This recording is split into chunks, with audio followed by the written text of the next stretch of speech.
Welcome back to episode 4 of the Mason and Remy journey. I sent you another file. Can you hit play? Yes, I will. A little snackable auditory tidbit. Yes. To begin. Remember this?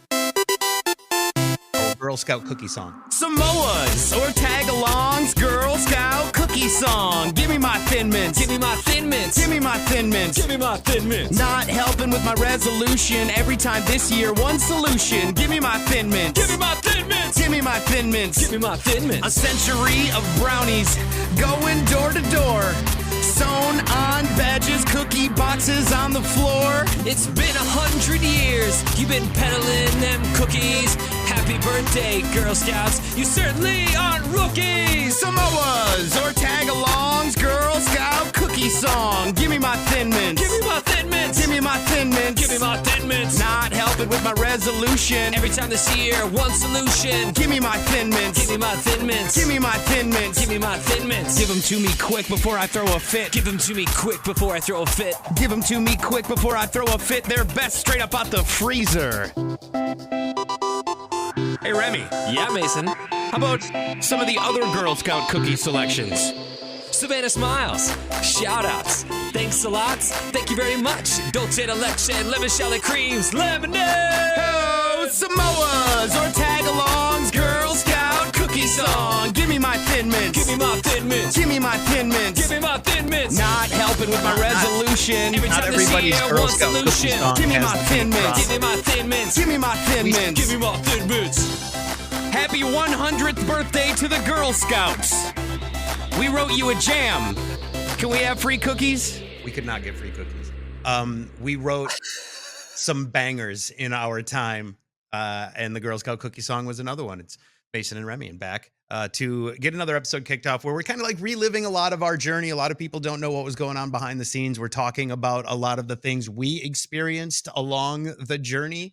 And if you are just getting up to date here as we begin, in the last episode, we shared the road to the rise in the fall. We were seeing great success, and we got the worst call ever to let us know that we were not going to be doing mornings anymore. So how did we end up doing mornings on an oldies morning show? How did we get in trouble with Taylor Swift? How was our goal for a syndicated country morning show from Nashville taken from us? And how did we get the call for the big gig in the sky, which will probably be the subject of the next episode? How did we end up in Chicago? We're going to talk about that. And of course, how the aftermath of that big announcement of Mason and Remy are no longer doing mornings. We're going to talk a little bit about that because it was a lot. I want to thank everybody who responded to the last episode. I think that there was a lot of stuff in there that we wanted to say for a very long time. And it feels good to get it off my chest. Yeah, I agree. It's been that kind of road for me too. And toward the end of last episode, we had talked about the mentor that I had reached out to. And I failed to mention a couple key points in last episode. So I do want to talk about that just briefly. So if you missed the last episode, you should obviously go back and you should listen to that in its entirety, all 2 hours of it. But toward the end of it, we were talking about how, we wanted to network, or, I wanted to network and, get some advice and how to run a show properly and do show prep and interns and all the things. And so I reached out to one of the biggest personalities in the country music world. And we had like a back and forth kind of mentorship thing going on. We had become friendly, I guess you could say. And I remember vividly in November of the year before we got moved to afternoons, this person calling me out of the blue one day and saying something to the extent of, "Hey, what was it like moving from top 40 to country? Was that tough for you guys?" And I said, "No, I mean, it all the things that we had previously mentioned in the first episode, right? You're just talking to the same audience you're talking to a different audience, kind of, about the same kind of pop culture-y things that are going on, but we added our own flavor to it, and we didn't have to be boots and belt buckles and cowboy hats. We were ourselves, and that was pretty easy. And I go, "Why are you asking?" And he said, "Oh, I can't tell you that, but I'm working on something right now. I can't share with you what that information is." Which was And and then we were told on Super Bowl, the Saturday before Super Bowl in February of 2013, right? a couple That months after that call that he. Yeah, Okay. we would be moving to afternoons because the person that I was talking to was taking our morning show and joining the team. Well, he was taking a lot of morning shows. So he was going to Yeah. run that syndicated show out of Nashville. And not only did that hit us in St. Louis, like like I had said, this company we're working for had 800 radio stations, a number of them country stations, and that each one of those stations had a Mason and Remy or a whoever it was. And they were making the initiative to take this show and put it on in Nashville and whatever with whatever's on there right now, right? The money they're going to save on just paying this one show from Nashville is one positive, right? Because the radio industry was not exactly on the rise, nor has it been anytime recently, regardless of whatever the sales department is out there saying and whatever. I'm sorry to our sales friends. I apologize to you in this moment. They don't make it easy for you. They're not making any leaps and bounds in the industry to save face or products. It seems like it's just cuts and cuts, like what happened with us, losing talent, losing entertainment, losing the product and the connection in the communities to just being this blanket thing. So we had done so well. We had built up this station, and now this new show was going to come on, and it was going to come on a lot of stations. A lot of other morning shows were just straight let go, and we got the option to go to afternoons. I guess I shouldn't say the option. We Yeah. were afternoons if we still wanted to work, but I still wanted to do mornings. That was a big part. Like, when you think about your goals, I wanted to do a morning show. It's what I had always wanted to do. And we did it, and we were doing well. So this was especially hard for me. Uh, I lost my heart. I lost more than just mornings. Like, that changed me. I was listening to we had an unprofessional news episode back a little bit ago, and a Friday jam a little bit ago. We got lazy, bro. I got lazy. I should say I got lazy because that burned me. And I was like, if I can put this effort in and this happens, why bother? Yeah. Yeah, that's a huge point to make, and I think a huge point for our entire career. I remember that day getting the call from our boss that said we were moving to afternoons. And literally seconds after that phone call ended, I got a call from this mentor guy who was taking our job in the mornings. And the first things that came out of his mouth were, "Are you mad at me?" And I didn't know how to feel in that moment. Like I said, going back to 2013, I was just happy we had a job. You know what I mean? To me, it felt different than it felt to you.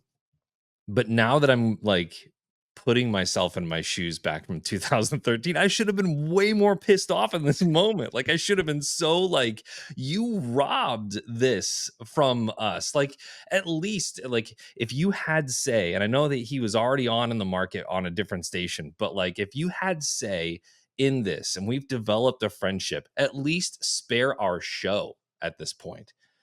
But what I came to find out in years after was that he kind of did this to a lot of different people, like a lot of different shows. He had his fingers in a lot of different shows, and telling them all the same kind of thing. It's just kind of I'm going to make Really? all these allies that just it's better to have more information than not enough. Well, So yeah, go on. I was going to say the thing is in that moment on that Super Bowl Sunday or whatever, when we are sitting there with our bosses, fuming about what just is happening, wondering, like, I mean, bewilderment of like, I don't understand. This goes against everything I was taught in my life. What are you talking about? However, we need you guys. to help get them over. You guys have done so great here in St. Louis. We really need you to help us get this new show recognized. So we need you guys in the afternoon to be promoting that show. Yes, yes. So imagine you've been replaced and they want you to promote your replacement like on the air and be happy about it. So this is what's happening now. And as you say, he did this with other shows. He had to. Yeah. There was all the same kind of like speak, and I don't want to bring those other shows into the fold by naming who they are, but like there's been many. That happened to you guys too? Wait a second. It's like the Spider-Man thing, where they're all like they're all pointing at each other. Yeah, exactly. But it was a scheme kind of. It was I don't know. It's just like you said, the rug was pulled, and I think that is probably the best analogy or description of how this all kind of felt in the moment. Yeah. So it wasn't. It wasn't fun. It wasn't. It wasn't fun. But I have the video of the day we are announcing to everybody that we're moving to afternoons, and this is especially hard to watch because you can tell.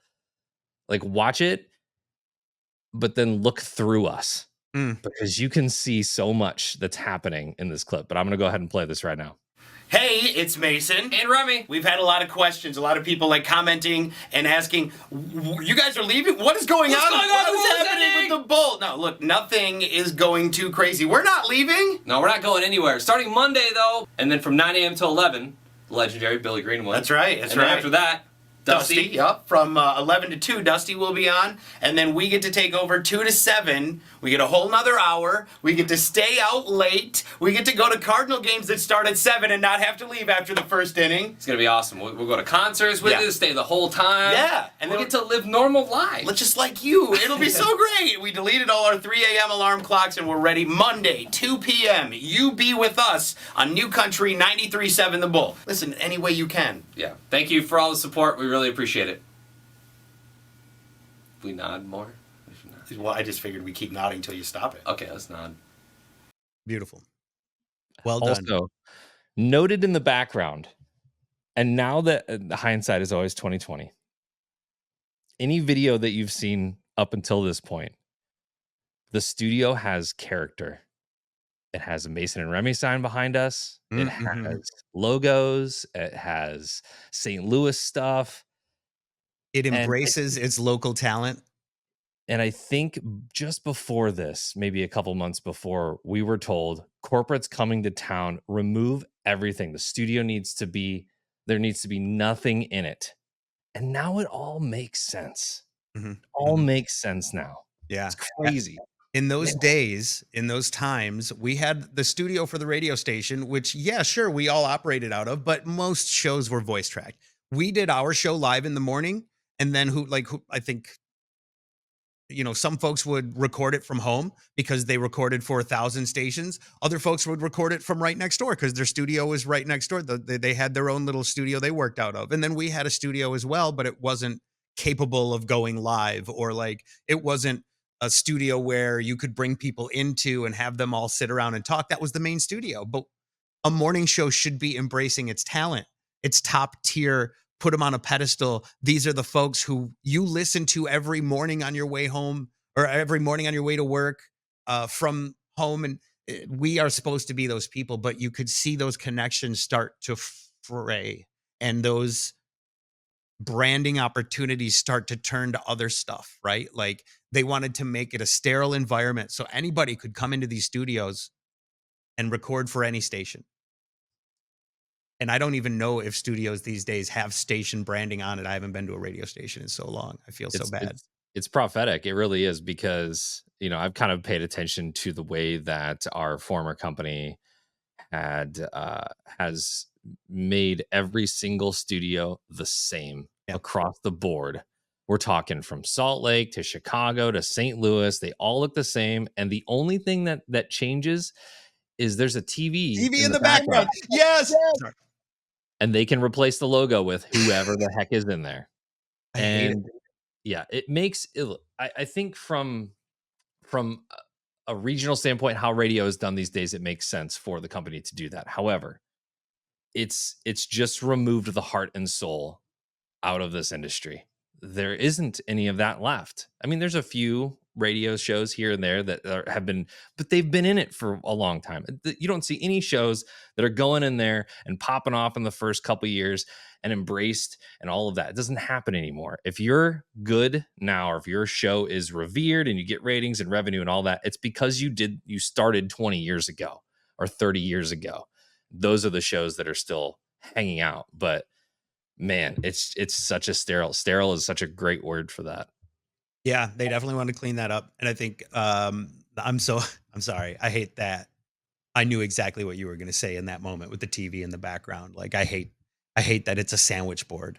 You know what I mean? For studio now, a recording area. You know what I mean? Like this stuff that's behind me is like, it's me. What's behind you? It's you. This is personality. Stations don't have stationality anymore. It was something important. You remember the voice guy that used to be on KSD would be like, hey, we're going to do this thing. It's set it apart, right? And no stations have. It's all the same guy. And some of them still have that same guy, but he's going, hey, on 100 different stations, saying the same thing. Bless his heart. Shout out to Deke. Yeah, Shout out to Deke. Legend. He was awesome. I think, and that was one thing that always was we always tried to recreate on the 92.3 station was just give the imaging guy a little personality too. Like he can also be a part of the team. You know what I mean? And sure.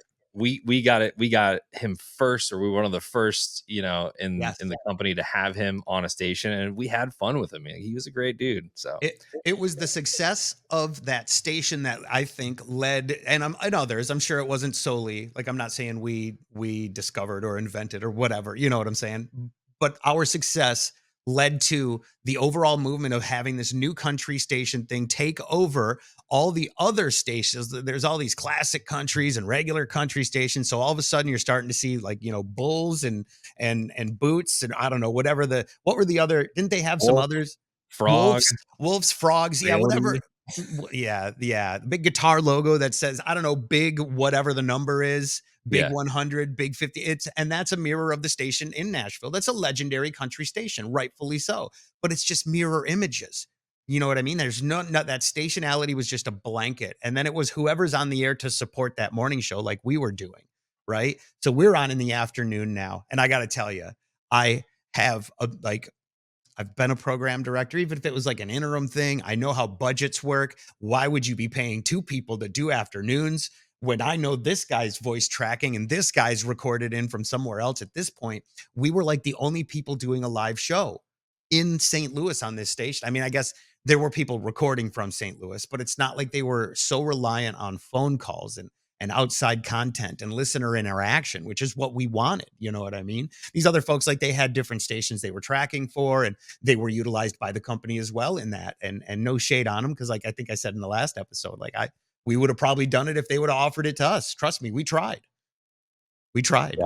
And they dangled that carrot quite a few times. So in the aftermath of losing mornings and trying to stay afloat, we started to explain and explore other spots.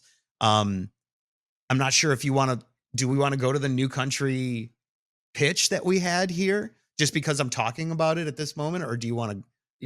Yeah, we can totally. And you said we dangled the carrot, they had dangled the carrot in front of us. And I think that a lot of what came directly after us moving to afternoons was the corporate people, the big VPs, the bosses going, crap, how can we make this up to them in some way, whether it's real or not? How can we make this up? So yeah. Mentor guy comes back and is like, hey, they might be looking for a syndicated night show, like a weekend show, or like, it's just 7 to 11 or 7 to midnight every night, and smaller stations around the country can carry that. Yeah. And I was like, syndication, cool, right? That's what we kind of wanted. I feel like nights, low pressure situation. We're not having to really put a whole lot of effort into making things that are specific for that. We can just repurpose a lot of the stuff that we were already doing and just kind of put that on nights. Mm-hmm. And he said, put together a little sizzle reel. Yeah. Sizzle reels were super popular back then. And so here we are, like, thinking, okay, if we handle this well, if we embrace this, you saw the video of how well we handled losing our dream job. And then how we had to stand on Front Street and be like, hello, everything's great, guys. Yeah. Listen. So we're like, if we handle it well, this leads to a bigger opportunity. And it did. We'll get to that part of the story.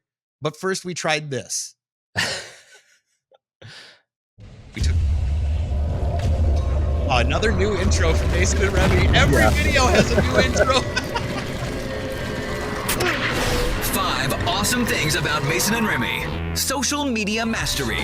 1 week ago. Can I first say that this isn't customer facing. This isn't listener facing. So this is probably the first time that a lot of people will see this. Yes. This is specifically for program directors from around the country to view this and go, oh, okay, I see what these guys are about.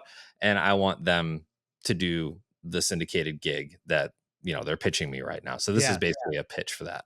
So it's like a sizzle reel, right? Like you said, but also in radio, when you audition for a job, you send a little air check. You would send an example of your work. And we worked in video a lot. So that's where we were like, this is going to be so good. And by the way, I don't know if you utilized Fiverr for some of these amazing effects back in the day. I think I probably did. Yeah. But I just want to give a shout out and give the flowers to Fiverr where it's necessary. Not only has it helped us with so many logos, but $5 theme songs and more. Please proceed. We were trying to get 50,000 fans on the Bull Facebook page. This week we celebrate 51,000 fans. Unbelievable. We can't say thank you enough for being a member of the Bull family now. Between Facebook fans, Twitter followers, views on YouTube, subscribers, and more, Mason and Remy have been clicked well over 1 million times. Famous friends. Hey, this is Taylor Swift. Keep listening to Mason and Remy. We are Lady Annabella. And you're with Mason and Remy. This is Jason Aldean, and you're listening to Mason and Remy. Brad Paisley, and you're listening to Mason and Remy. What's up, y'all? It's Joe Cohen, and you're listening to Mason and Remy. Y'all, I'm not going to lie, I have this obsession with a place called TJ Maxx. And, yes. You can find socks, or you can buy like a Lexus. You know what I mean? Hey, this is Brooklyn Decker. You're listening to Mason and Remy. This guy, I was on the radio, and he's like, oh, you did this video. I said, no, that's not me. Was it Carl's Jr. or Hardee's that you were doing the... Oh, I never did that. No. What was the one? But I've never done one before. What was the one where you were in the car and you were... That wasn't me. That was another model. No, it wasn't. And he's like, no, it was you, and then you did this other video. And I was like, no. And there's these videos of like you doing the Dougie and different like dance moves. No, that's another model. It's not me. No way. Did you say no? I'm Brooklyn Decker. I just said no. No. Oh, and then I just had to say, like, this is really awkward. Oh, awkward. It's so awkward now. Oh no. Can we talk about that really quick? If you want to, did you have that interview to play? I don't have the interview to play. Okay. Kind of like what Brooklyn Decker and Chelsea Handler were talking about. There was a moment that I had with Brooklyn Decker on the phone. So here's the scenario. Whenever we got done with the morning show, Mason would always leave and he would go to McDonald's and he would get I don't know, sandwich or whatever you get. Just take a breath, take a breather after the show. Yeah. High stress situation, calm down a little bit, come back. We go on with our day. Yeah. Mason has left the building. I see the hotline ringing, which is basically a flashing, it's a flashing bulb that goes off in the studio. And the only people that usually have the hotline are either the program director or it's the interview line. It's the number that we give to artists, to handlers, to whoever to call us. So I'm like, oh, crap. Somebody's calling. So I answered it. I actually let it go the first time.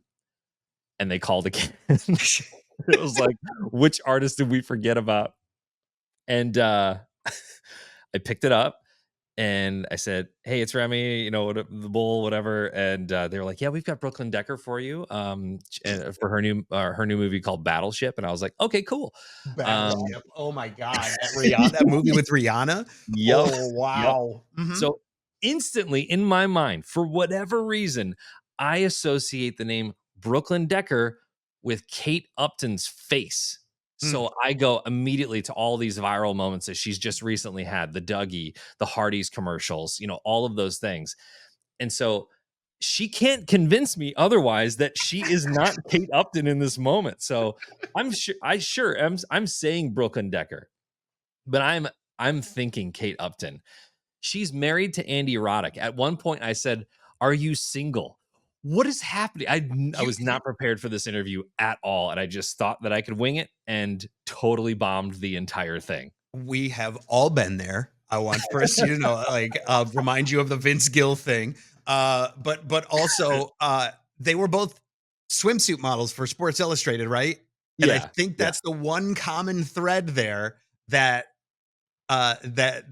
we had that connected them. And yeah, so I had gone for a bit, and then that Brooklyn Decker scenario, that's an interview that happened, and I remember coming back and going, "Oh no, I missed an interview. Oh my God, this most amazing thing happened." Yep. And so we played it back on the air, I remember. Yeah. And then Chelsea Handler talks to Brooklyn Decker about it. Yep. You created a moment. Sports Illustrated picked it up. That's right. And, it went crazy for a little bit, and it was all negative. Like, it wasn't awesome. It was like, what red-blooded American male doesn't know the difference between Brooklyn Decker and Kate Upton? Remy, no, it's so perfect, but a great example of the content that we make and how it can live beyond those 30 seconds that we're on the air. That's what we wanted to do, and I think highlighting it here in this video as a success takes balls, because everybody would look at that and go, "You idiot, brilliant." No one will see the brilliant side of how that moment turned from this is kind of bad until actually this is amazing. And that is I feel like that is a lot of what we see right now in the world, as far as moments that get attention. So she thought that I was intentionally doing that. So she never came back on the show for me to apologize to her. Understandably, because she thought it was a bit. She thought, Wait. and I was like, "Gosh, I couldn't fake that if I tried." That was so pure me. Wasn't she? You said Andy Roddick. Weren't they friends with the Mentor dude? Yes. And so we were also on that show, talking about the screw up. But yeah, I don't think people were convinced that it was legit. And I can honestly 159.3% say that was so legit. I totally it was one of those weird Freudian, just blacked out or, messed some things up and went with it. And I tried to convince her that she was at Kate Upton. I was like, "No, you're not. You're not. You're not. You're not. That's you with the cheeseburger." Guys, he's almost 160% sure. I would make sure to say that it's legit. So yeah, we put those moments like that into this highlight reel, because while some might not see it as a highlight, we knew what it was. You could see the impression. With this? Yeah. I was just gonna say, we could see the number of people who listened to the interview, the article afterwards, the impact of this clip from the Chelsea Handler show. I don't know. Is your regular night show doing that? Probably not. No, they're tracked now. No. Viral videos. 100,000 views and removed from the Mason and Remy YouTube page. Unbelievable. Thank you, Internet. Looking for a show to go viral? Mason and Remy webisodes have been blogged about by Brian Williams. We're talking about the old school light bulbs. Old school light bulbs. Traditional bulbs. Energy efficient bulbs. Old school light bulbs. Just a quick check on the number of views as of right now. 299,192. Unbelievable. That is awesome. And tweeted by Carrie Underwood to millions of their fans and followers. Increased web traffic. The Nelly remix of Florida Georgia Line Cruise. You want to hear it? 937thebull.com, the keyword Mason or Remy. Welcome. Mason and Remy will constantly direct the audience to station websites in their show blog, viral video blog, personal blogs, and more. All updated daily with compelling, original, unique, and engaging content. A A 360-degree party. This is what's awesome. What are they saying on the Bull Facebook? Mary says my daughter Ashley was accepted to nursing school this weekend. That's awesome. And Jen went to Vegas, so that's in and of itself awesome. I saw this on Twitter. Having a porch beer, listening to y'all on iHeartRadio. It's 70 degrees. Nothing better. Hashtag what's awesome on Twitter at Mason Show. Or at Remy Radio. The next generation of country. From Hollywood to Nashville. This is the Celebrity Garbage. On Unprofessional News. More than just your voice track night shift. The video basically starts off with this for 15 seconds. One person wearing some sort of mask starts out dancing, and when the music drops, the room fills with ridiculousness. Literally. So at this point is where the ridiculousness takes place. Yeah, so we did our own video. A multimedia interactive show. I had a python, got away and never found it when I was at college. That's awesome. You lost a python on school grounds. And I'm not going to tell anybody at which college. Be afraid. On the air 7 to midnight and online 24/7. New Country Nights with Mason and Remy. Oh, nice sting. Good finish. Hell yeah, another Fiverr animation, perhaps. It was, shout yeah. outs. Amazing. And we never got a job from that. In case anybody wonders, nothing came of that. I don't know if that's still on our YouTube and you can look at how many views it has, but probably somewhere in the rounds of 10 or 20. Because we sent it to a lot of people. We sent it to radio executives. We sent it to program directors. We sent it to a ton of people. And that Carrie Underwood video still has just under 300,000 views on our YouTube channel. We had to take it down. It said Carrie Underwood even tweeted it, and then her record label told us to take it down. Yep. That's what happens when you get too successful. There is something that came out of that. You're noticing a theme of what's going on. I do want to revisit real quick my love for hash browns. Yes. Is what I would always leave the studio for the next. Give me them potatoes. Anyway, yeah, man. Go ahead. What came of this? Well, if I'm jumping too far ahead, let me know. But I remember sitting down after we had produced that with two vice presidents, the GM of our cluster, and I believe maybe Steve, the program director, was also at this dinner. Mm-hmm. Oh, and I just remember them going, "Hey, we're probably not going to make a whole lot of money on the New Country Nights syndicated show." Mm-hmm. That was the main thing, because are people going to advertise? 7 to midnight usually isn't highly populated with advertising, or at least the big money advertising. So, but what would you think of maybe going back to mornings again? You know, I mentioned earlier that I wanted to do mornings. And so I find more as I get older, you need to be careful what you ask for. Yes. Right? So yeah, sure. Maybe we didn't get New Country Nights. And that's kind of a point to what you were even talking about in our first episode, how more and more stations were being voice tracked. And they had the nobody could sell a night show doing stuff. When I back in my day, the night guy was on the air, having people come to the station, getting, people who are out doing stuff on the air, but there's just, the money's not there anymore in the industry for advertising, events. And especially when they've cut it down so that one guy in, St. Louis can track 15 night shows in a day. Why would they pay 15 people when they can pay 15% of that normal pay to that person, and they feel like, hey, I'm getting things. And sure, the paychecks while we worked there were nice, right? Like, I can't say we were not well compensated. I'm not sure if I've said that yet. I know we shared like our first salary, but I can't say that like we didn't get a decent pay for what we were doing. Especially when it started to be like, we're just coming in for 3-4 hours in the afternoon and doing the afternoon show, which is where that would quickly turn. It did not last long. They asked us to do mornings on KLOU, which I think at the time was like 70s, 80s, and 90s. It might not have even been 90s. Yeah, actually, I think I think they were just moving into 90s when we came on. Yep. Classic Uh, hits. Classic hits was the format. And this is where it comes back to bite me when I'm like, I want to do mornings. They're like, all right, we got an opening down the hallway. How the hell are we doing mornings on an oldie station and afternoons on a new country station? We're now doing a split shift. Mm-hmm.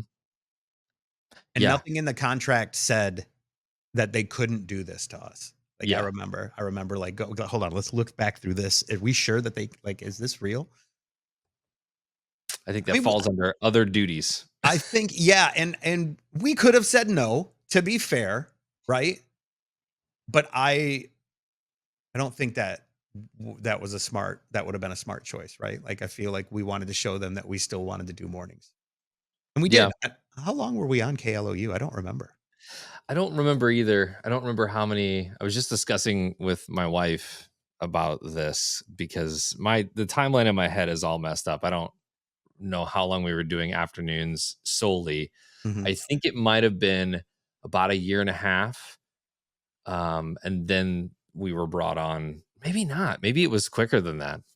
So it was 2013 when we lost mornings. It was 2013 when we went to afternoons. But it wasn't until 2015 that we made our trip up north. Yeah. So it was somewhere in that 2 years. Yeah. 2013, 14. We did it for like maybe a year. And it was the weirdest show I've ever done in my life. Like we were still doing most of the same things that we would do on the country station. Right. But it was talking to an entirely different audience. We were talking to an audience that like Snapchat had just come out at the time. And I vividly remember like having to break it down. Yeah. This is what Snapchat is. The photos don't stick. It was like talking a foreign language to the listeners. And it's just, for me personally, did not belong in this environment. You were so young at this point. And I'm sure that you're like, I am not supposed to be on this kind of a station at this age. Like I am not, like maybe years later when I'm playing music that I played when I was like this age, maybe, but not now. I don't know if you felt that way. I felt that way. Although I like some of these songs, I want to go back a couple of steps because I feel like first the demographic of the station, which is like probably women 25-54, which is what the demographic of the country station should have been. But since we were new country, right? We shot like a little bit younger, and that's why we were so social media heavy. We felt like on country, we needed to introduce the country music audience to social media, or at least make that connection to the internet because it was becoming such a thing. And we almost had to do that again, except with your mom and dad on KLOU. And so, like he said, we're explaining what Snapchat is for people because, of course, the station had its older listeners, but we were supposed to be ushering in a new generation as they start to come into playing more 90s or 80s or whatever it was.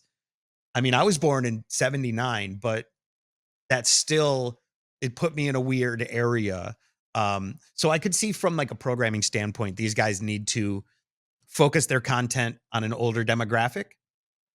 Maybe, right? Like that connection there and how that would give us the reps to perhaps move into a better position in the future. But all I was thinking about at the time was like, we got to get into mornings because what we were doing on the Bull in the morning was really working out. I'm gonna be honest, that endorsement money in the morning is good. And so if we can get endorsement money in the morning and the afternoon, 2 different stations, you start to see how these opportunities can be enticing, even though they're maddening and insane. And you don't know how the hell that happened. But there are so many things that came in that time because we would record the first hour. We would do a couple hours live. We would record the last hour. We would take a break, maybe even record the first hour on the Bull. And then we would come in. Yep. There are the major drive times, right? 7 to 9 a.m. major drive time in the morning, right? Kids going to school, people going to work. Same thing in the afternoon, 3 to 6, people going home, people coming home from school. These are the main times that we needed to be in the studio. Whether it's stuff happening in the world, something on the highways, something we needed to focus on that, was very St. Louis. We couldn't always record, the Cardinals won because we didn't know if they would or not, those kind of things. So we would make it very generic, but we would go between these things. And meanwhile, we're also going to concerts still. We're still having to go do the show live from concerts. So we're going and doing country shows at night. We're going out till 7. We're working these extremely long 3-4 part days, doing multiple shows. By the way, the whole time we don't care about artists. I'm sorry, artists. We're giving away our meet and greets. And this is part of our success. I think that this is because we didn't care. We already had a picture with, let's get some people backstage. That's going to mean more for us than this picture that I'm going to share. Like, nobody cares. No offense. Like, it's great. You're close to celebrity. One time and I'm good. You know what I mean? And I feel good about it. So we started just giving away our meet and greets. We would say, like, and that was part of our success. That way we also didn't have to stay late for the meet and greets. I'm not going to lie to you. Ulterior motives of leaving early. Let me just, because we kind of talked about this last time, but let me play what we were doing during concerts. This is the thing that we had talked about last time, but I found a little video of it. We don't have to play the whole thing, but this is pretty much every concert we went to. Okay. Oh, okay. Yeah. Oh, these are the signs. Are you able to turn it down? Just to avoid the Brad Paisley copyright strike? Thanks, bud. I appreciate it. So what we did is we made signs for these shows. I remember you talking about this, and we wanted the folks who wanted to come by and see their favorite show, but that show was backstage and didn't want to hang out with them. So we were new and we wanted to be that person. So come by, take a picture with us. We were like, of course, you see people signing up at the tent. Sure, we paid them in with the free stuff. You know, but then we would have 100, 200 pictures from the show the next day. And we would go on the air and say, hey, find your photo and tag us. Like, share it on Facebook and tag us. So we had, was this a GoPro that we had set up there for that? I think so. I think we did set up a GoPro and I just took the stills from each one of those. But that's what we did. And part of the success was coming from that. But man, I totally forgot that we were doing mornings, afternoons, and going to concerts all at the same time. It's still remotes. We'd still do live events from time to time too. They'd be like, I get off the air at 9 from KLOU. I need to record for an hour, and then I'm going to run out to, I don't know, Dirt Cheap for some remote, and then do 2 hours out there, and then immediately like snack as much as I can on the way back to do the afternoon show. You know what I mean? And sometimes there were paid gigs and sometimes they were not. You know, those concerts were not paid gigs. But of course, in the agreement, they had something that said, you know, we can ask you to do a certain amount of paid events, unpaid events. But we wanted to be there because that's where everybody who listens is. So if you're not there, are you really giving it your all? Is kind of how I felt, right? Like, we just need to go there and meet people. How hard is that? Yeah. Did we talk about backstage at all? What do you mean? That it wasn't cool at all? No, we have not talked about that yet. We've talked about like how we went backstage and we would see other radio stations and they'd just be like, oh, hey, we're drinking beer back here. Nothing's happening. But yes, I know the illusion of backstage at these concerts is like, it's a constant party and dark rooms and celebrities are doing questionable things, but that's not the reality of it all. These artists have set meet and greet times. They're on such a strict itinerary. Like, you are here, you are showering by this time, your meet and greets at this time. You have fan club VIPs that are coming by at this time. Also, those people who bought that VIP package that they have paid to meet you, you meet them at this time. You have that special VIP acoustic show beforehand. That goes on for an hour while the opening act is going. So when we would go for the meet and greets, we would often miss the other acts, or we would have to pull our winners in.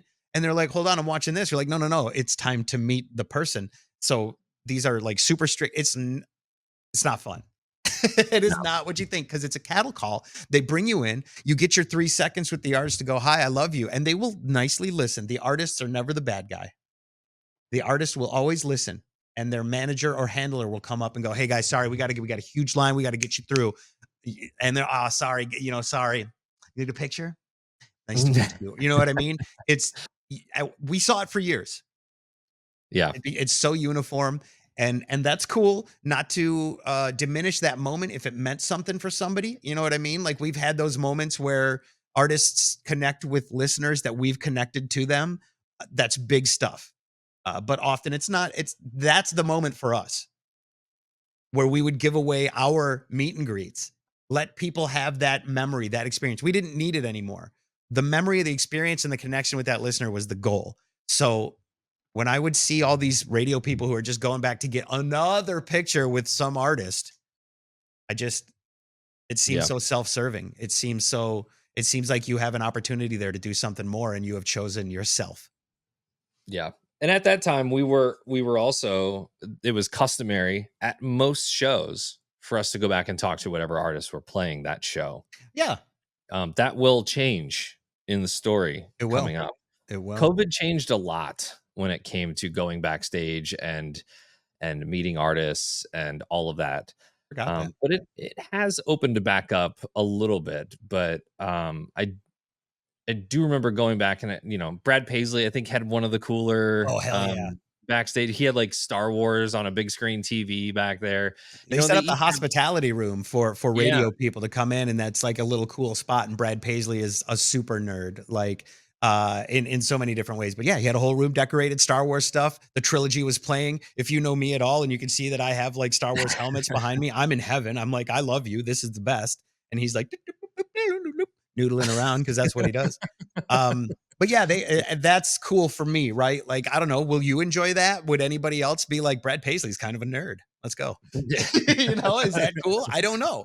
But it's very Brad Paisley. And so every artist could put that hospitality thing together. I remember Eric Church had like a Jack Daniels barrel in his, and it's of course all the sponsorships. We will talk soon about Taylor Swift's hospitality room, the tea room, with more tea coming up. We've got a lot to cover in this episode, actually.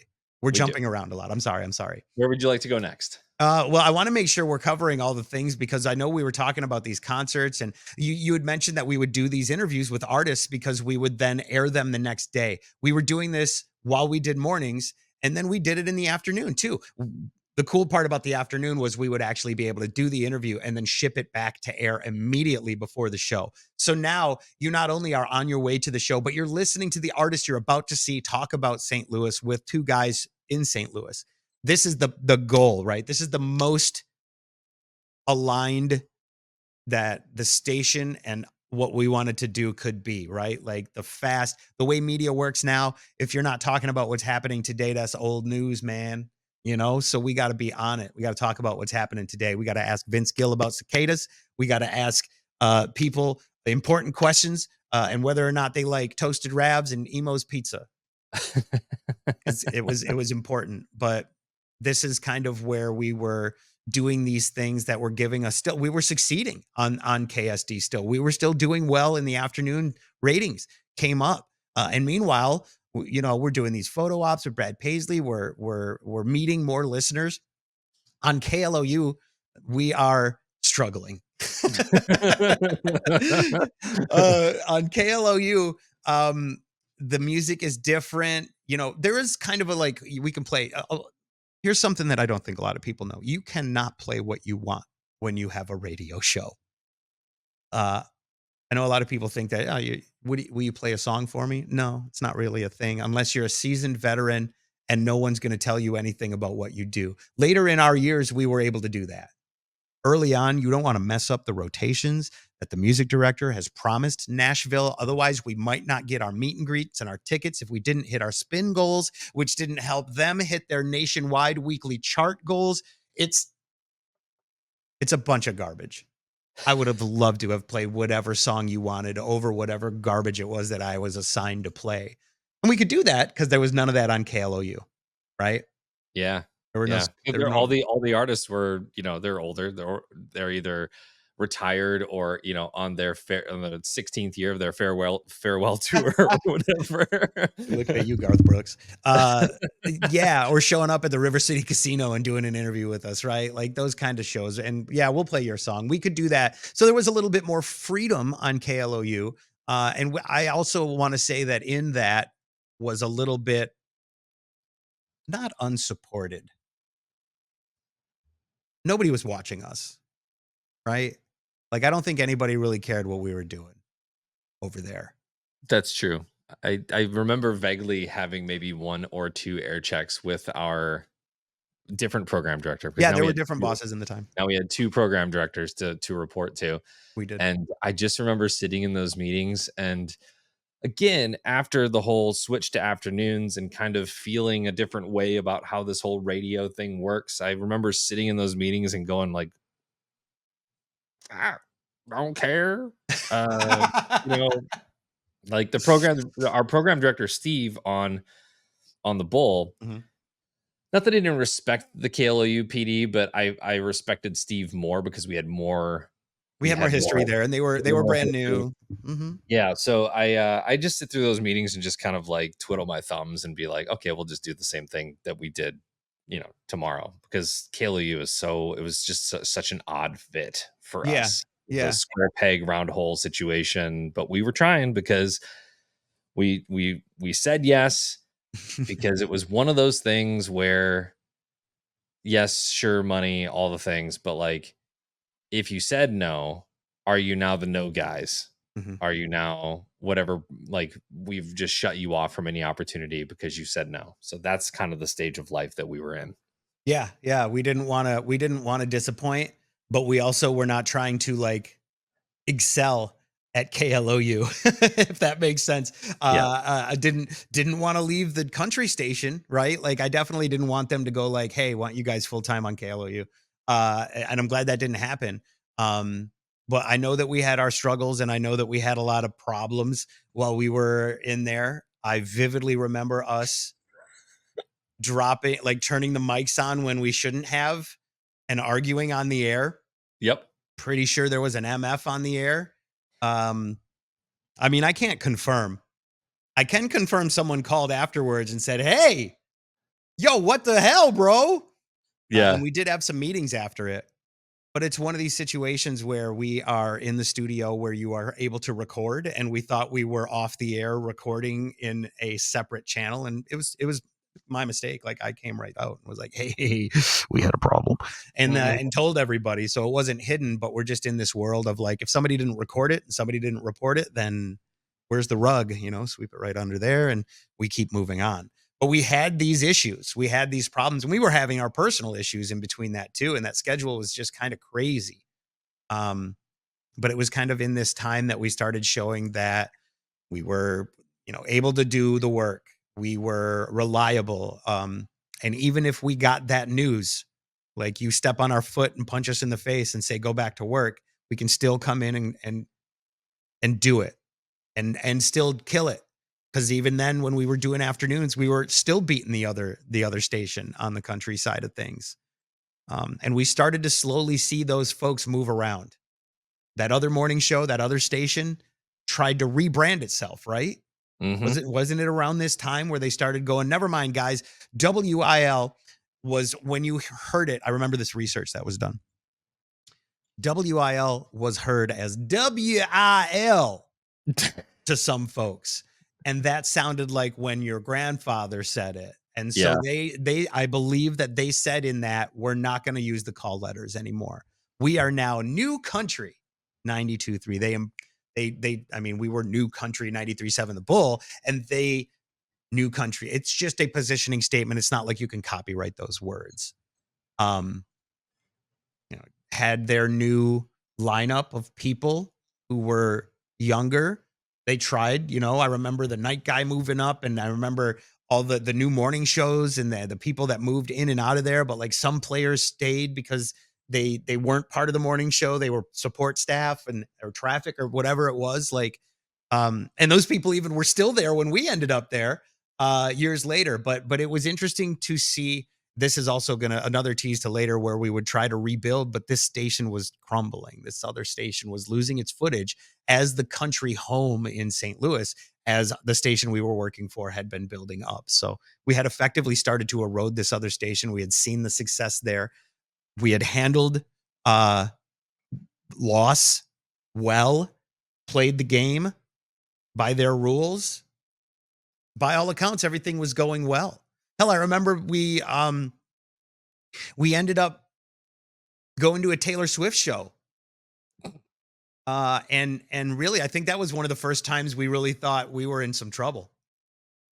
After I remember we were riding high, even though they swept out the legs from underneath, took mornings away, we still had these little things we were doing here and there that were still getting results. We were still hitting all our online goals, still like big, like in the company, they would have these big meetings and they would show like our station, our page. You remember when they would go through all the different analytics and it'd be like Mason and Remy are like 100,000 pages ahead of everybody.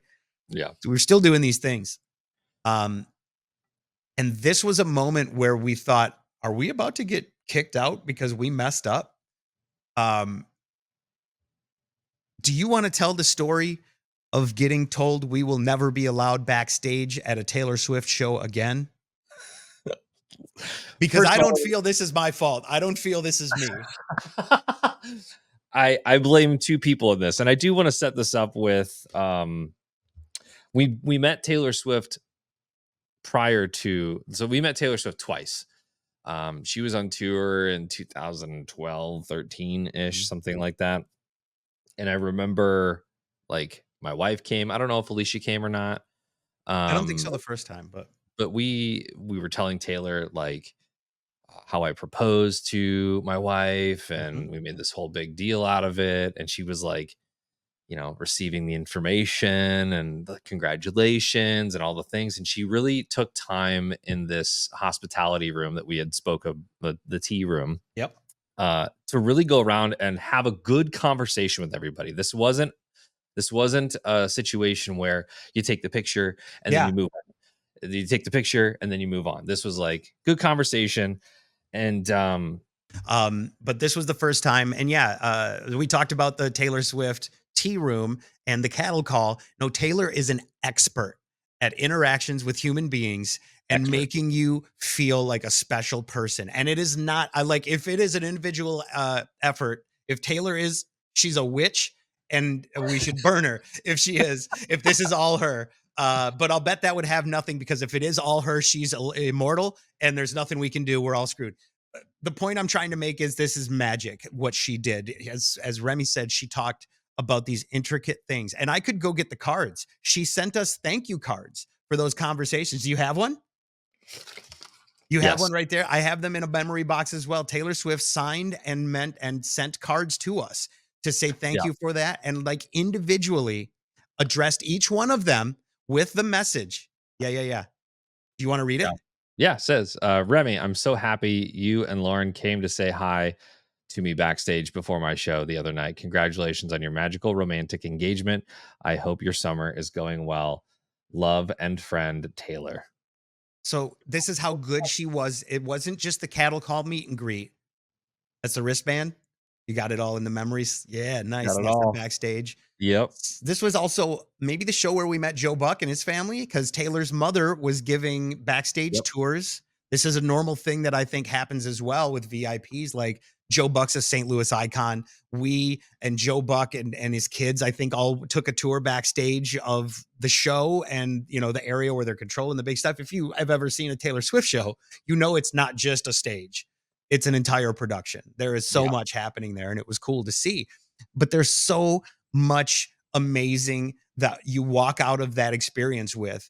And being backstage in that room, that tea room that she had, I don't remember if it was the first or the second one, but she was such an icon. It had like the big teddy bear that Taylor Lautner gave her at the VMAs, and it had her dress from like one of the videos, and like the boots, or like it just had all these little memories. She had created a whole space because she knew that her fans were so into the Taylor Swift experience that this would be an entire moment for them. And just so absolutely well done when it comes to an artist interacting. The opposite of every cattle call I've ever talked about. Taylor Swift is an amazing artist. And this was we talked about the first time, right? Is that what the picture is that you have? This is the first time we met her?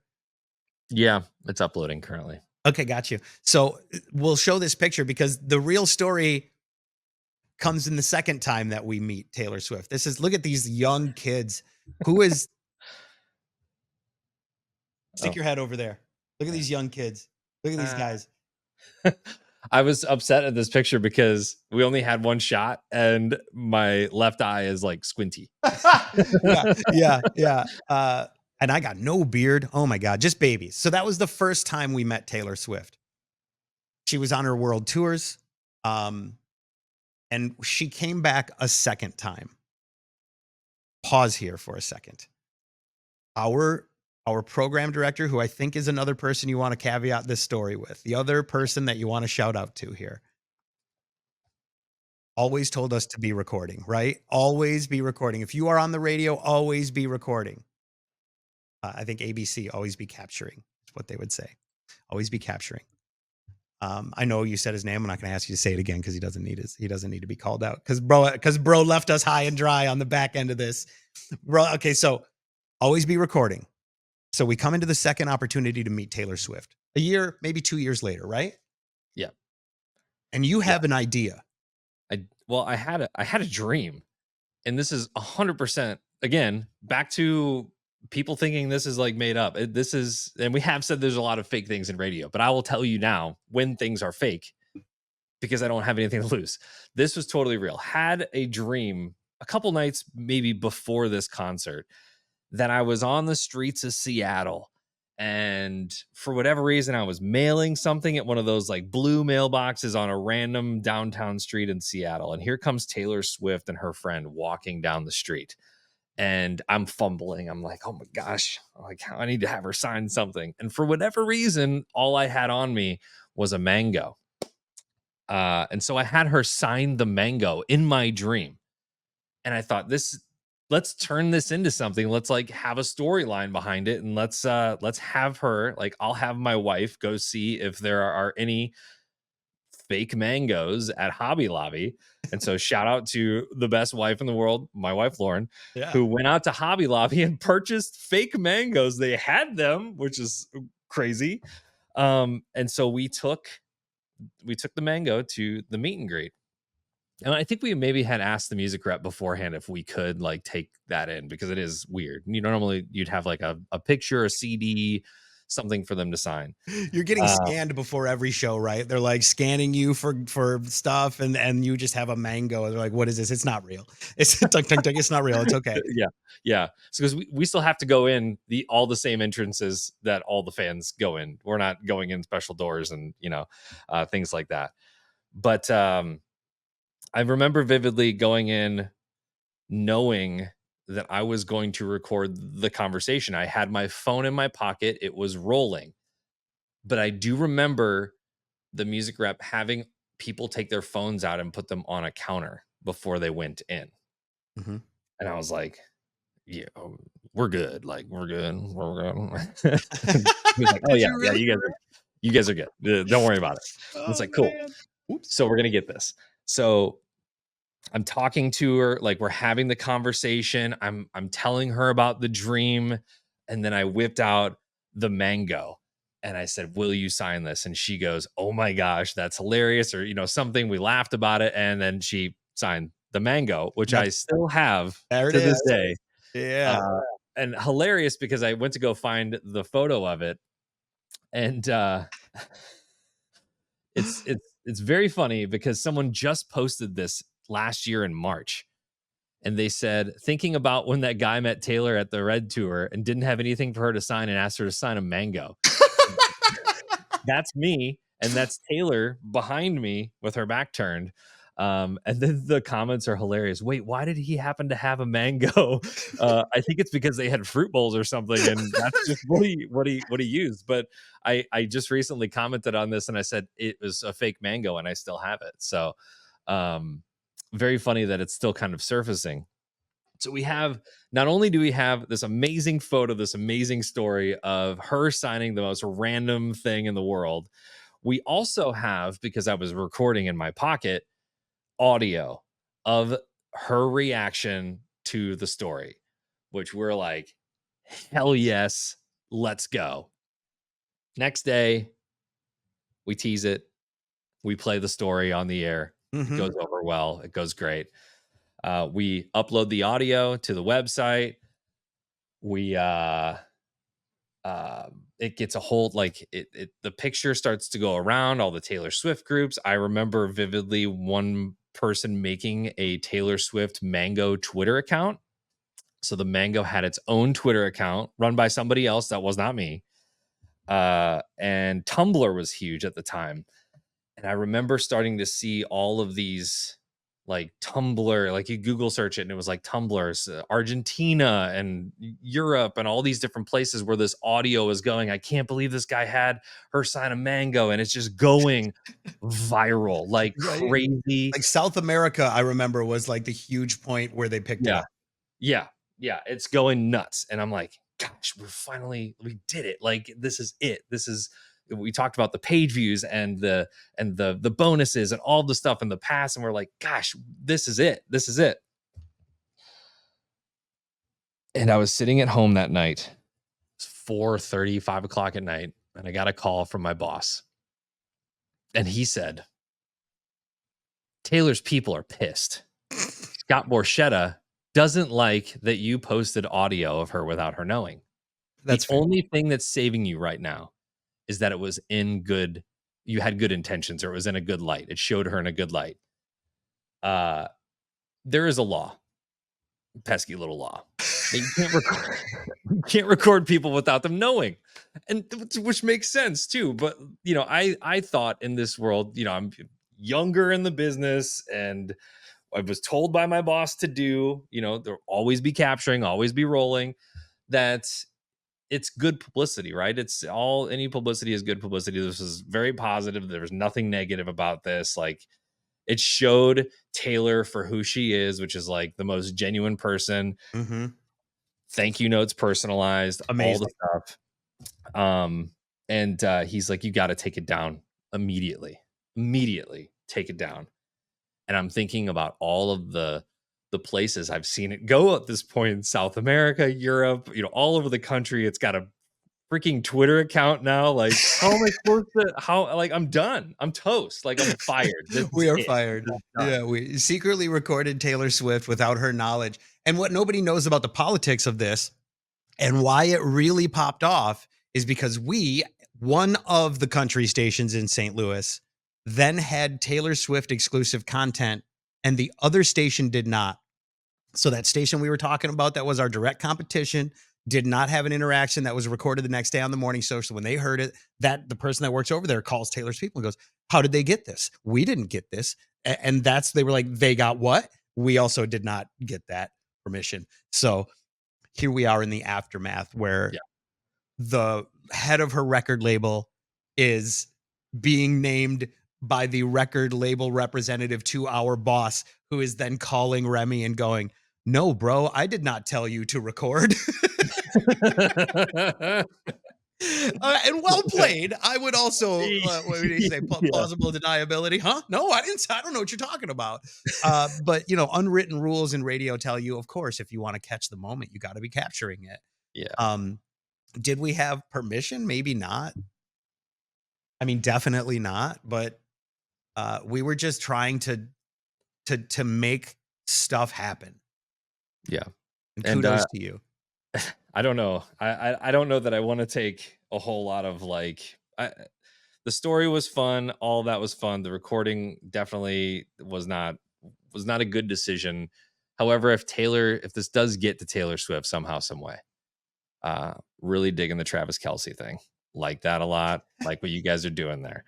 Very happy for you. My daughter is one of your biggest fans, and always listening to Taylor Swift in the shower. So from the time that we told you, I'm talking to Taylor, of course. I understand. That, about our proposal, we have since had 2 children, and now they're getting musical taste. And even my son is a little bit into Taylor Swift. If he ever hears this, he may deny that. However, I think what Taylor has become, what you have become is something amazing. So it's possible that she doesn't even know, that she has never heard this ever. And that's fair. Mm-hmm. Like you said, the handlers and the people, the cape, the armor around the artist, it's possible that she's never even heard this. And this was like it was like 200 years ago, so it doesn't even matter anymore. So The statute of limitations on unknowingly recording Taylor Swift hopefully is passed. But also, yeah, you're right. Minimal harm. Only put her in a good light. We were just looking to try and get ahead with what we were working with, and understandably so. We look back on it now fondly, although we don't proudly announce that we are not allowed backstage. I think that was told to us. Was it not? I think so. I think it was like, yeah, you're probably better that you don't. And I think you and I were both like, probably better if we don't. That's a Like, fair, just, you know what? And you we know. were in this vein of like, you know what? We could give those to somebody else. At this point, we were like, we've met, you know what? Because I could go right now. I know exactly where my card is. It does not have the like super loving message that yours has. I also had nothing happening in my life like you did at the time. So, but then there were other people with us who were also having a baby, and they got a note that was like, hey, can't wait to meet, you know, all that stuff is real. Taylor is the real deal. And to even have been in the room a couple times with her is pretty cool to say. I still, to this day, there's not many things that resonate from our career with people outside of radio, but that picture of us with Taylor Swift is one that I feel like rises above Taylor. Oh yeah, I met her once. Yep. 100%. I always say that too. People will be one of the biggest questions you get asked being in the industry is, you know, who's the best person that you've met? Who's the craziest person that you've met? Listen to the last episode for that one. But Taylor is just, it doesn't feel fake. And I know that some people may argue with me on that, but have you met her? Have you been in her presence? Because it just didn't feel fake. It felt so real. And I always say this: I never got a thank you card from Jake Owen. I never got a thank you card from Brad Paisley. And I mean, it's somebody else could have written that. An assistant could have written that, but I don't care. I had rose-colored glasses on. I saw that and I was like, oh my gosh, she knows who I am. She knows who I am. Mm-hmm. So those are the little steps. And again, boots on the ground, guerrilla marketing. Those are the little things that pay off. On the front line, she was there. And I think we took some of that inspiration, and I think we might have come up with thank you cards after that. I was right? just going to say, yeah, I think that you went ahead and we talked to some people, and we were like, we're going to make thank you cards for everybody that like listens to the station. And when you come and pick up something that we gave you, we're going to have a thank you card for you so that you like know, hey, appreciate you listening. Here's a small reference to a thing that only you will get. And you know what I mean? Like it's our connection to those folks. We did pretty well with our time in St. Louis. I'm happy to say that I look back on it fondly, even though there were a lot of times where it was like, damn, this is hard. You know, the Taylor Swift stuff was a huge deal. I know that you were not married in St. Louis, right? No, we got married in Bloomington Normal. But a lot of your relationship happened in St. Louis, and then you bought a home in St. Louis somewhere in this time with your wife. Yeah. We were settling down. We were looking forward to the future. We were looking forward to, you know, maybe having kids, and, you know, really the income was good. And at the time Lauren was she was teaching ballet. And so we had roots going, you know, we were planting, if that makes sense. And we were super excited about our first home. And I remember our first meal with, you know, no dishes and no, you know, silverware or anything in the house. It's just us. We just got the key, and it was KFC, which I know you'll approve of. Oh yeah, buddy. Hell yeah, man. We sat down on the floor with our bucket of chicken, and we're like, it's happening. Like, we're adults. Yeah, we're adults. And sure, like the job may be stressful at points, but like, here's the fruits of the labor. Here's what's the positive stuff, the good stuff that's coming out of this. And yeah. And I had you guys, you had been to long distance all the way up until Chicago, right? I mean, we were long distance beyond Chicago. To be honest, it wasn't until I lost all the radio stuff that I finally moved in with my wife. And we had been married 6-8 years at that. No. What year is this? Hold on. Not that long. Don't worry about it. We'll figure out the math on the back end. I'll fix that in post. But we were doing cool stuff. You were starting up your life. You were still in your 20s, I think, at the time, and just kind of like, we were all young, and even at my old age now, I still don't know or have it figured out. But we were starting to get our own footing as adult males, putting together families and lives. And and things were going really well for us. So I've never been one that's felt comfortable enough, like you were, to buy a house. And I've never been one that's felt comfortable enough to like put down roots. I've always been scared to get attached and committed to things. But we were doing so well. Like, we had seen the Cardinals, the success that we had with the thrift shop video that we made for the Cardinals, then transpired into working with the Rams. We had a concert with the Rams. Here now we're working with the Major League Baseball and the NFL. And then we had our own night with the Blues. We literally had a Mason and Remy night at the Blues game. I couldn't believe I remember feeling in that moment successful, but a failure, because we had like lost mornings, but okay. We still had this thing. You know what I mean? It's because they worked with the radio station. It would have been a bull night or whatever, but they put us on the pedestal, and that was, I felt good about that. It made me feel good. We did some cool stuff. So I finally had that like moment where I was like, I think I'm comfortable, and we're doing all right. I think I can get married. So I had been dating my wife, met her in 2010 as I was leaving Bloomington Normal. She was from St. Louis. We had spent like a year getting to know each other and just talking about St. Louis, and then fell in love long distance. Every weekend I'm with her, or she's coming down or I'm going up there. And so eventually, I proposed, which I think you have a video of. I do. You want to watch it? Yeah, we can. We met in Normal, Illinois. For the first time ever, we saw Ferris Bueller's Day Off at the Normal Theater. So this video that you're about to see, maybe it explains that. I'm not sure, but we'll see. Yeah, it was recorded at the Normal Theater. Go ahead. Hi, my name is Mason, and I'm about to ask this girl to marry me. That is Alicia, and she is the one. Yeah. We started here at the Normal Theater in Normal, Illinois. But of course, our relationship would not be normal. As soon as I accepted a job in St. Louis, that's when I met Alicia. Over the next couple of weeks, I got to know her as she told me more about St. Louis and her hometown of Edwardsville, and told me about my new hometown. And in the years since then, we've done a bit of traveling back and forth to see each other here and there.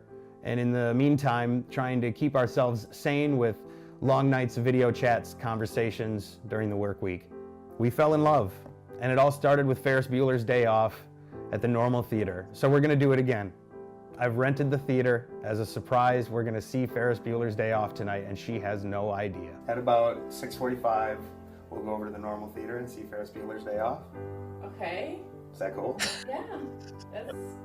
That's cool. Tonight? Mm-hmm. Oh, okay. I couldn't get it tomorrow, but Oh. get it tonight. Wow. Okay. I feel like I need to look nice. You're fine. You're beautiful. Can I have a hug? Yeah. You're wonderful. This time I got a ring. What am I forgetting? I've got the ring, I've got the theater rented, I'm ready to, I gotta call her dad and make sure I get his blessing. Earl. You two guys just are made for each other. I would just wish you all the best, that's all I can say. All right, so it's okay if I marry your daughter? Absolutely. That's fantastic, Earl. I thank you so much. I Pause really real quick. appreciate it. She means the world. Earl passed. So I'm sorry, buddy. I might cry.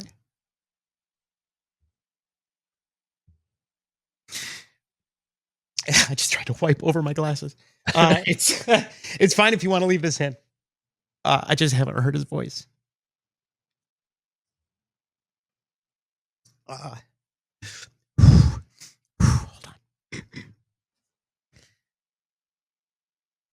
Earl was such a great guy, and the only reason we're able to have the house that we live in now.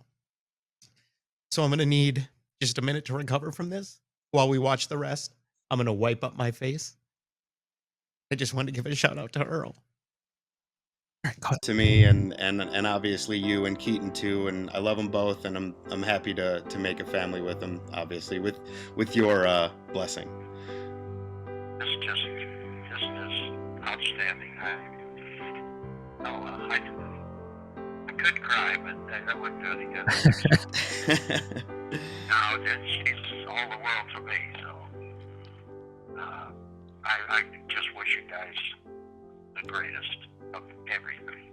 So we've got some friends here to help us film the whole moment, hiding in the theater. I've got a very special preview trailer for her to see and a ring in my pocket.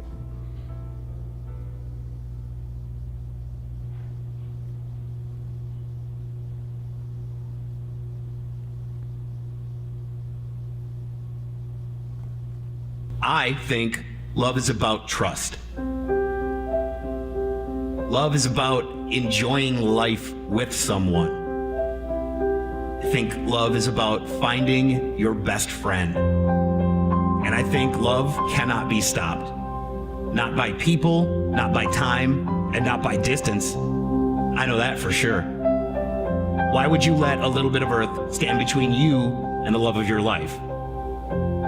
And when you start out, you're like, what am I getting into? But that's what it's all about, right? Putting your everything into the hands of someone you trust with your everything. I think love is real. And for some parts of life, you may not be sure if it is. But once you find that one person, once you find your best friend, once you find love, you know. And that is why we're here.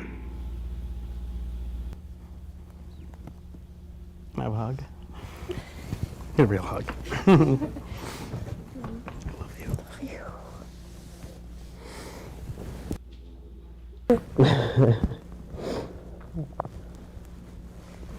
It's ASMR here. Don't rush it. Don't rush it.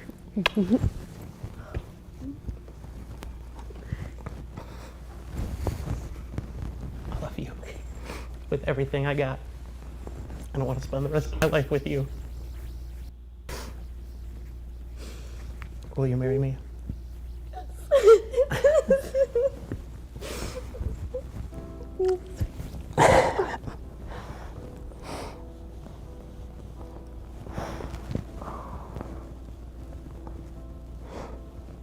She said yes. Did you have any idea? No, I had no idea. None at No all. idea. I thought it was a pretty special surprise, yes, but I didn't know it was this special. I think you kind of had an idea when we went to the jewelry store. Oh, well. Yeah, like one day, as you say. I didn't know it'd be today. I snuck her into No idea at all, huh? No, I didn't know. to the jewelry store. You gonna watch the rest? We don't have to. I don't remember what the rest of it is at the moment, Okay. but I it's think you fine. guys are just like you're talking about it, but I remember making that video that we played, and that was one of our interns. That was Sarah Bomarito. Do you remember that? No, which the silhouettes of those two people were Sarah and I think her boyfriend at the time, because we had to make this like movie, like this trailer thing. So that's right. That's and right. Then the actual day of your engagement, I forget. I had double booked or something. There was something I could not get out of. Yeah. And so we had our wedding videographers were available, and I think they probably did a better job than I could do. But the shot in the back of you guys when you're on your knee and there's the white screen in the back is just like it's iconic. It's so cool. But actually, that moment, I think my wife painted a picture of it, and it's hanging in our room. Like that screen you're talking about, where I'm like on one knee, like she did she colored, I don't know, painted it that moment, and we have it framed in our room. So yeah, that was it. That was a cool moment for us. Thanks for playing it. I hate seeing myself. I've talked about it before, but my face is so nervous. I'm about to propose. It's just the moment that leads up to the biggest night of my life, right? It's just the proposal. And I'm so sorry for getting emotional. Of course, I cry my eyeballs out. I'm surprised it took till episode 4 at this point, to be completely honest. But so cool to relive that. Like, so much was happening in this time. We were top of the world, and then suddenly bottom of the world, it felt like. But still, we didn't have a pay cut. We didn't see less income because of this. As a matter of fact, we would end up seeing another raise of like almost doubling what we were making. Because it was around this time that we were grinding away on doing both of these shows. We were doing afternoons and we were doing mornings on KLOU. They knew we wanted to do mornings. And then the call came, I want to say, was it December of 2014? Because it was 2015 when we started in Chicago, correct? Yeah. Do you remember the situation? No. Like us going into Steve's office. Do you remember that? Kind of. Please explain. So I remember being called into Steve's office. It might have been a regular air checker, just something we were just like checking in or whatever. It didn't feel abnormal. Mm-hmm. It didn't feel like the text you get from your boss during the show that says, "Hey, please see me after the show." Didn't feel like that. And I remember him sitting us down and he was like, "Hey guys, just want to let you know that I've accepted a position in Chicago." And I remember in that moment going, "Whoa, that's awesome. That's so awesome. Like, congratulations." And then at the same time thinking, oh, this program director that we've really liked and got along with, for the most part. And, he's a great guy and all the things is leaving us. And now we maybe have to go with someone else, or we have to work with somebody else. And then in that same breath, he said, "And I want you guys to come with me."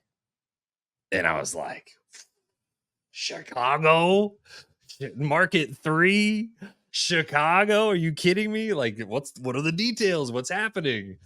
And that's how that moment happened, at least in my mind. And I may be off, but it was a fun moment. I gotta believe that because of how we reacted to the news of losing mornings and how we still were like, I want to do mornings, and we didn't lose our minds, at least not to them. I know I lost my mind to this guy a lot. And I appreciate you for enduring that. But I think you knew what I was feeling. You know what I mean? Like what I was going through and how that felt. I'm 5-6 years older than Remy, but I had at this point, 10 or 15 more years of radio experience. And your hairline only has so much time, right? Like there's a lifespan on how long you feel like you are energetic, creative, and the drive before you get beat down enough that you are just angry about it. And it's hard. That was a hard lashing to take. So happy to hear the door was not closed for further advancement on us. Maybe that's a credit to how we handled it. Maybe that's a credit to the work we were doing or the relationships that we had cultivated in the industry. But yeah, so Steve sat us down and said, "You want to go to Chicago?" This was in December, I think, right? This was right before Christmas break. He said, "Think about it." And by January 15th, maybe February 5th, when was it that we went up to Chicago? It was in the thickest part of winter possible. But it was a Super Bowl Sunday. Wasn't it a Super Bowl Sunday again? Yeah. I think it was.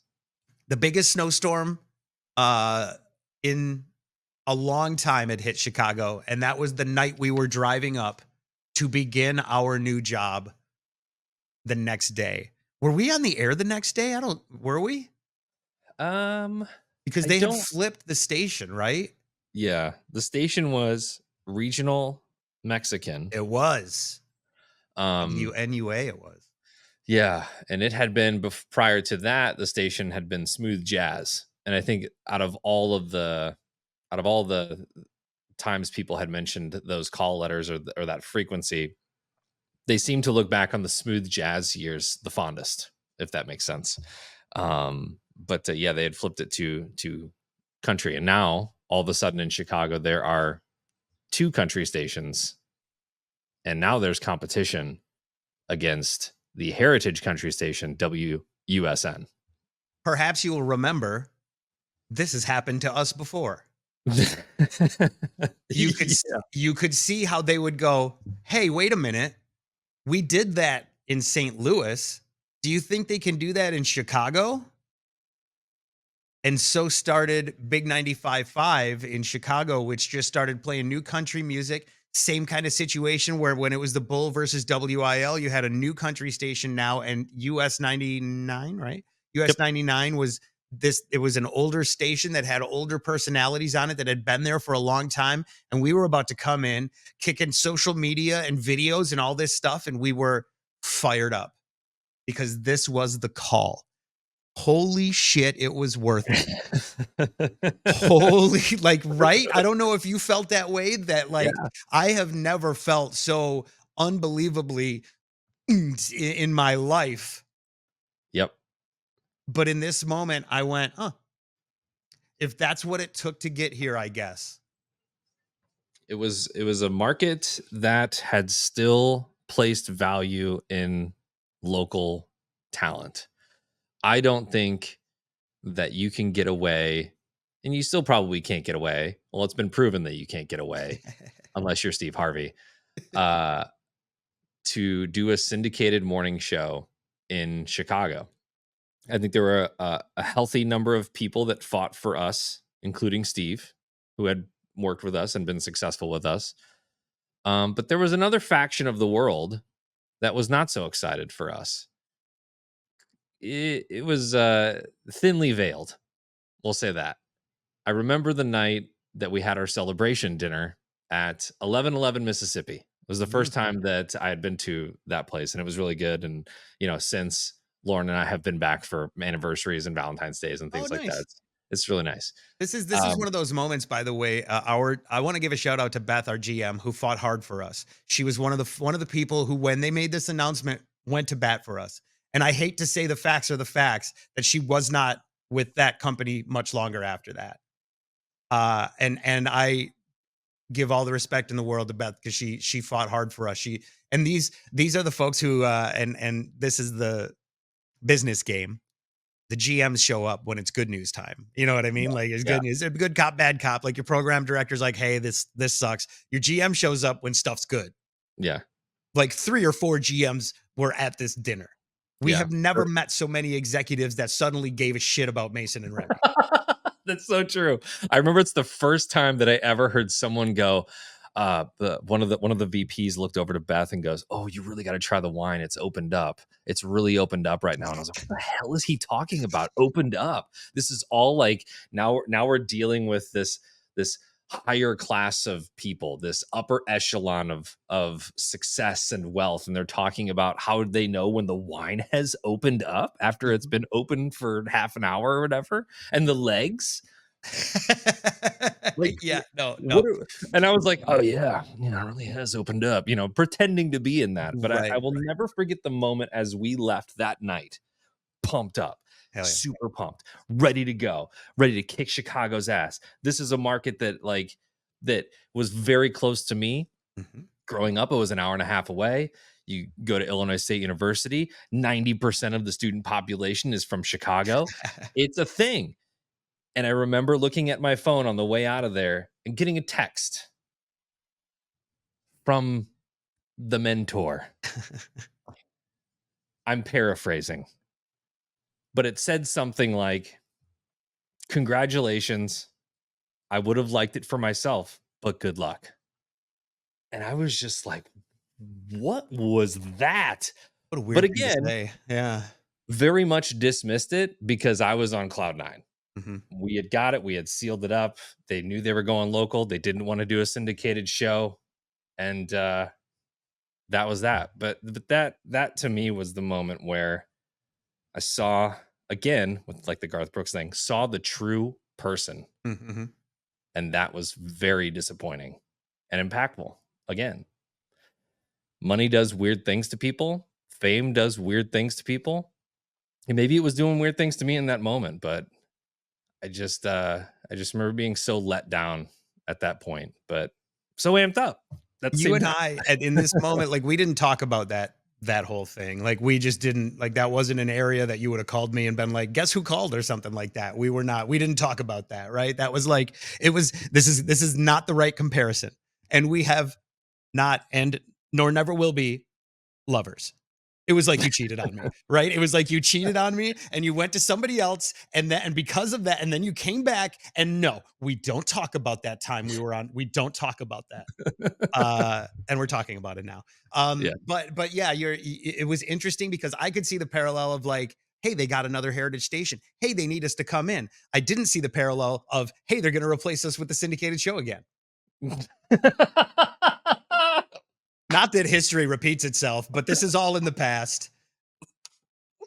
And it's for the next episode. World? It is What for is the radio industry. What is this? I think that is for the next episode. Yeah.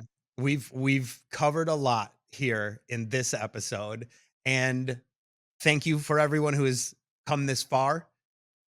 I don't think we've ever had a bigger audience than we did when we were in Chicago. So a lot of the folks that when we said, hey, we're coming back, we're starting this YouTube thing, a lot of folks were like, hey, miss you and Alabama. We'll talk about Chicago and we'll get into Mason, Remy, and Alabama in the next episode. All of the crazy stuff from the highest paying job I've ever seen in my entire life. I'll tell you how much money we made in the next episode. You know why I'll tell you how much money we made in the next episode? Because I know that there are people doing it now that don't make that money, and they should be making that money. People that were in that position who didn't make that money, and they should know what the money was. It was a world where we didn't talk about it. We got a lot of stuff to cover in the next episode. Trying to think of how to say this the right way. How did we go from cloud 9 to feeling like we have absolutely failed once again? How did we lose another morning show? How did we lose the biggest gig of our lives? There's a lot to talk about in the Chicago chapter, which will be the next episode of the Mason and Remy No Frequency podcast. Appreciate you once again getting this far in the adventure. Find us on Instagram and X and the other platforms that we're on. Just search Mason and Remy, you'll find us. And I think we can wrap here. Anything I'm missing or forgetting before we hit the door? Yeah, I'm not going to tell my salary. So you tell yours, but I'm not telling mine. No? All right. They were the same. They were the same. That's okay. Next episode. I guess it would vary depending on how many remotes and endorsements we each had. So it may not be. Anyway, I lost in the weeds. Appreciate you being here. Thank you so much. The music comes up, the logo comes on, and then they click on one of those other videos or the subscribe button. Okay, bye. Bye.